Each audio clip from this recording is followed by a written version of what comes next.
আজকে আমি আপনাদের সাথে ছোট মাছ রান্নার রেসিপিটা শেয়ার করব। এটা কিন্তু সম্পূর্ণ হাতে মাখা ছোট মাছ রান্না হবে।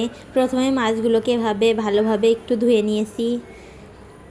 এবার শিলপাটায় আমি নিয়ে নিলাম রসুন এবং কয়েকটা কাঁচামরিচ। আমি একটু এখানে বেশি পরিমাণে কাঁচামরিচ ব্যবহার করছি, আপনারা আপনাদের পছন্দ মতো ব্যবহার করবেন।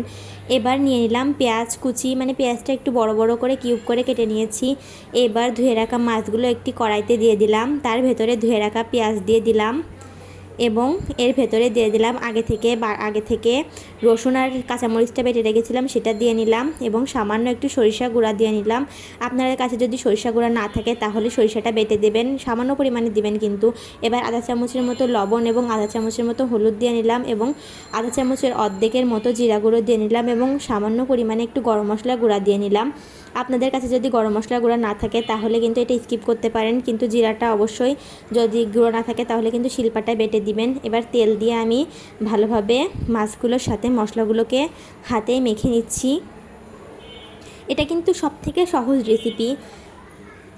এই যে হাতে ভালোভাবে মাখা হয়ে গেলে চারিপাশ থেকে কড়াই থেকে ভালোভাবে এভাবে মশলাটা ছড়িয়ে নিচ্ছি।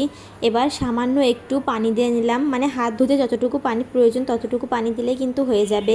এই মাছটা কিন্তু বেশি পানি দিলে একেবারে গলে যাবে, খেতে ভালো লাগবে না। আর পানি দিয়ে কিন্তু অবশ্যই ঢেকে দিবেন।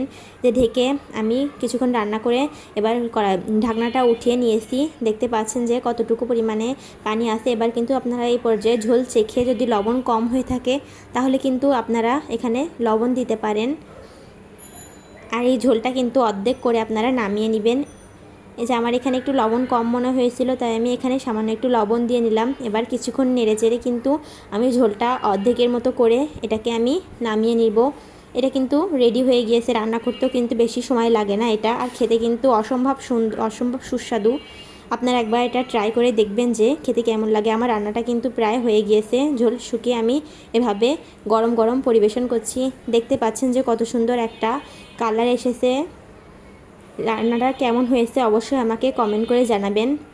আর যদি কোনো কিছু বুঝতে সমস্যা হয় তাহলে আমাকে অবশ্যই কমেন্ট করে জানাবেন। ধন্যবাদ।